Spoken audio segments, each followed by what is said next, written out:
Buenas tardes, el título de nuestro informe es Análisis estadístico de la resistencia a la compresión de un cilindro de concreto para columnas.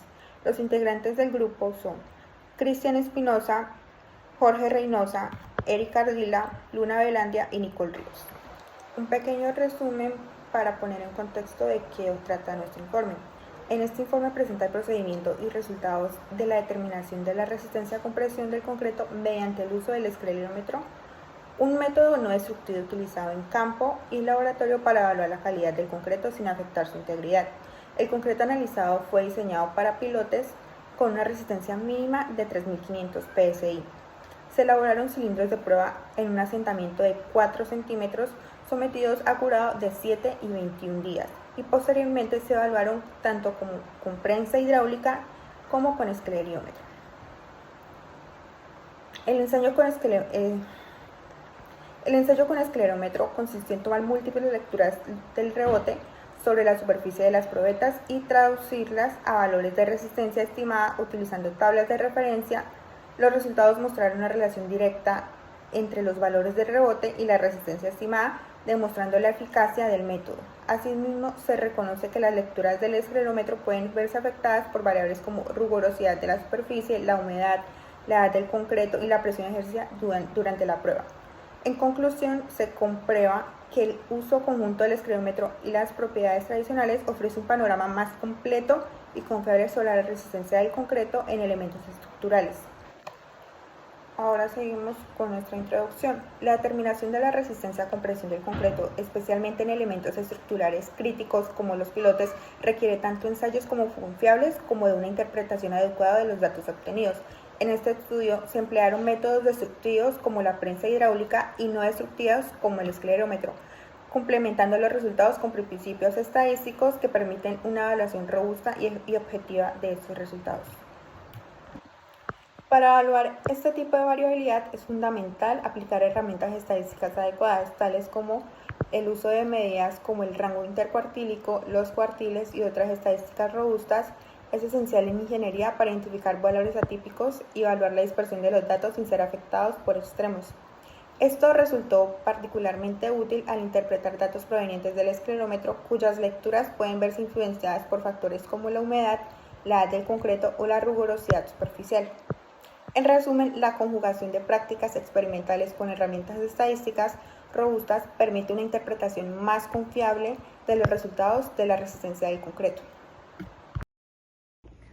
Bueno, principalmente como objetivo tenemos determinar la resistencia a compresión superficial del concreto mediante una técnica no destructiva, que es el esclerómetro, que es para medir la resistencia de un material, evaluando su fiabilidad como método de control de calidad en elementos estructurales tipo pilotes, 4000 psi.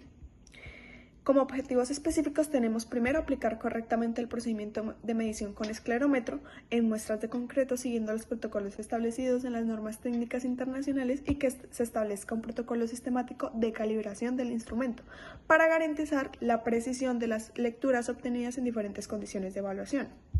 El siguiente, relacionar los valores de rebote obtenidos con tablas normativas para estimar la resistencia a compresión del concreto a diferentes edades de curado, en este caso 7 días y 28 días.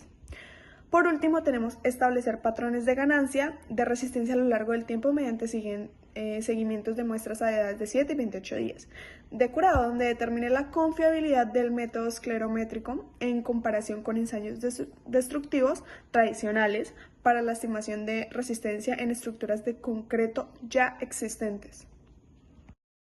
Problema es cómo se puede estimar de forma rápida y no destructiva la resistencia a compresión del concreto utilizando el esclerómetro y qué factores influyen en la precisión de este método.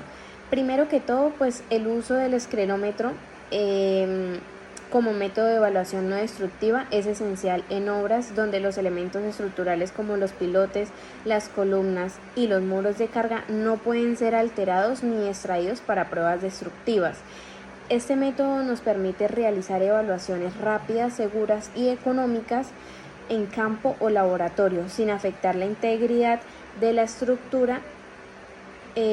Su aplicación es útil en el control de calidad durante la ejecución. como en inspecciones posteriores para verificar el desempeño del concreto en servicio.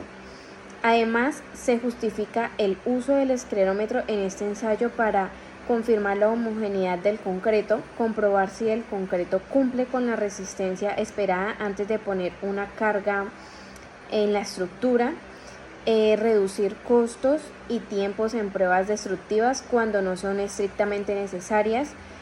Y bueno, en conjunto pues nos permite una verificación cruzada con los métodos destructivos, aumentando la confiabilidad del diagnóstico.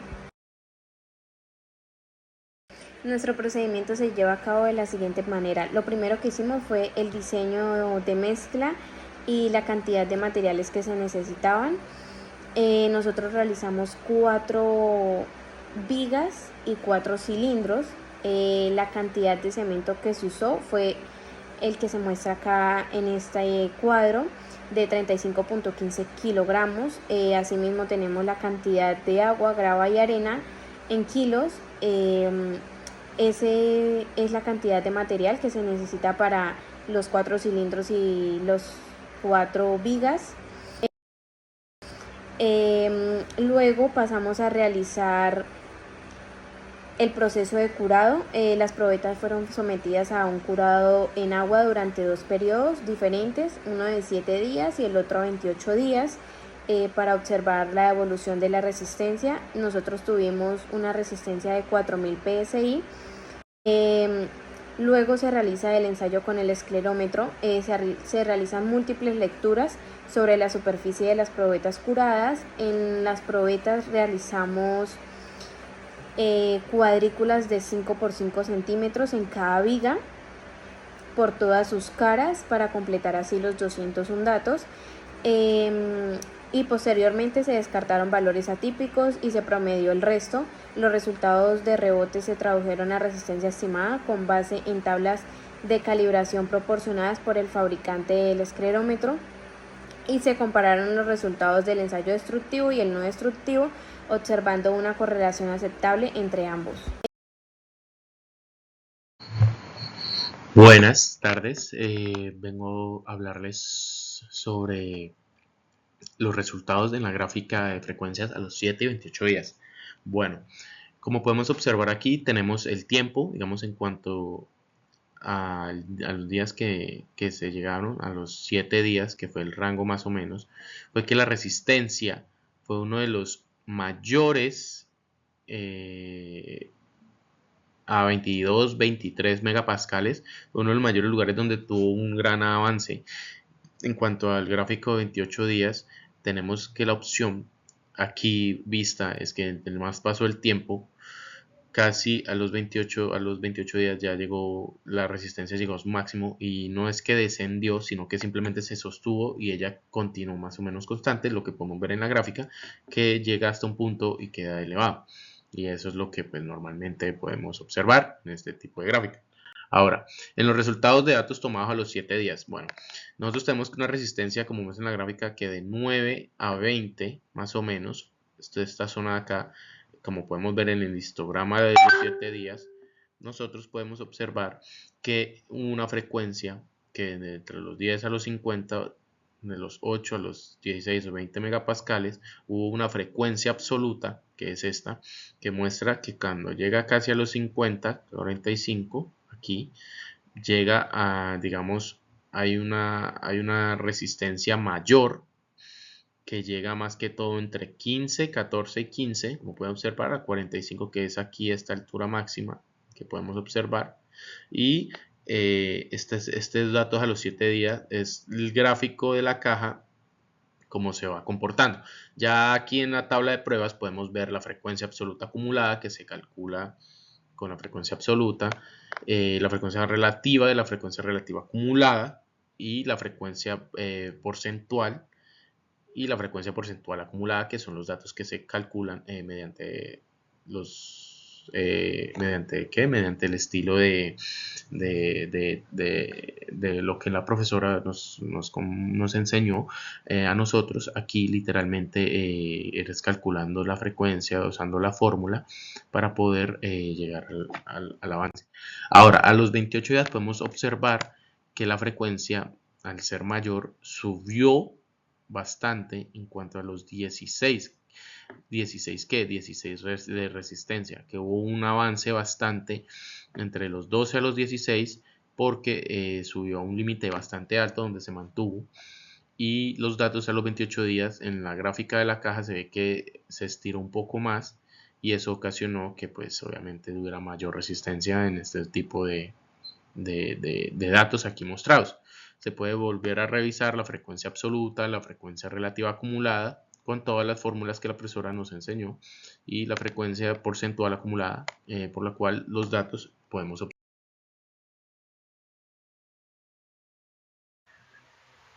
Resultados y análisis. Histogramas. Estos histogramas muestran gráficamente la distribución de los datos de resistencia a la compresión de concreto a los 7 y 28 días, que analizamos en las tablas anteriores. El histograma a los 7 días, del izquierdo, podemos ver que la mayoría de los valores de estas resistencias están concentrados entre 19 y 22 megapascales, lo cual coincide con los valores de media, que fueron 13.23 megapascales, y moda, que fueron 14 megapascales, que vimos en la tabla. Sin embargo, este histograma muestra una ligera simetría a la derecha, con algunos valores más altos en los picos que se repiten menos. Esto refuerza que a los 7 días el concreto tiene menos variabilidad en sus resultados, lo cual también se refleja en el menor coeficiente de variación, que fue de 18.79%. Histograma de 28 días. El de la derecha. En este caso los valores están más repartidos entre 25 y 35 megapascales, con un pico cercano a 30 megapascales, lo cual va acorde con la media, que fue de 14.33, y la moda, que fueron 16 megapascales. Se nota que hay mayor dispersión en los datos, tal como se reflejaba la varianza y la desviación estándar más altas en la tabla. Esto indica que a los 28 días, aunque el concreto es más resistente, los resultados son más variables entre las muestras. Diagrama de caja o box plot. Estos gráficos complementan el análisis de los datos de resistencia al concreto a los 7 y 28 días. Gráfico de caja de los 7 días, el de la izquierda. El box plot muestra que los valores están concentrados entre 20 y 24 megapascales, con una mediana alrededor de 21 megapascales. Además se observan valores atípicos, o en inglés outliers, por encima de 26 megapascales, lo cual indica que algunas muestras presentaron una resistencia mayor significativamente. Este comportamiento también se refleja en el histograma, donde la mayoría de los datos están a la izquierda, confirmando una simetría positiva, o sea, la cola a la derecha. Gráfico de caja a los 28 días, el de la derecha.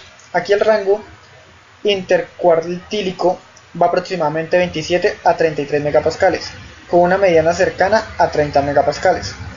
También se presentan varios outliers por encima de los 35 megapascales, lo cual sugiere mayor variabilidad en la resistencia a los 28 días. El histograma correspondiente muestra una distribución más simétrica, aunque igualmente con una cola hacia la derecha. Dispersión con regresión lineal. Estos gráficos muestran la relación entre la resistencia al concreto a los 7 días, D1, y a los 28 días, D2, mediante un modelo de regresión lineal. El primer gráfico, el de la izquierda, aquí vemos los puntos verdes representados las parejas de datos de D1 y D2, y la línea púrpura muestra la tendencia general. La línea tiene una pendiente ligeramente negativa, lo que indica que no hay una relación fuerte ni directamente proporcional entre la resistencia a los 7 días y la de los 28 días. Es decir, una muestra con alta resistencia inicial no garantiza que tenga alta resistencia al final. El segundo gráfico, el de la derecha. Este gráfico incluye intervalos de confianza, líneas punteadas azules y de predicción, las rojas. No muestran la incertidumbre alrededor de la línea de regresión. Como los intervalos son bastante amplios, refuerzan que la correlación entre el día 7 y el día 28 es débil o casi nula. Bueno, finalmente como conclusiones tenemos que el estudio estadístico realizado sobre la resistencia en compresión del concreto a los 7 días y 28 días de curado permitió evidenciar el comportamiento mecánico de la mezcla bajo condiciones controladas. A través de histogramas y diagramas de caja pudimos visualizar tanto la tendencia central como la dispersión de los valores obtenidos en cada etapa de curado.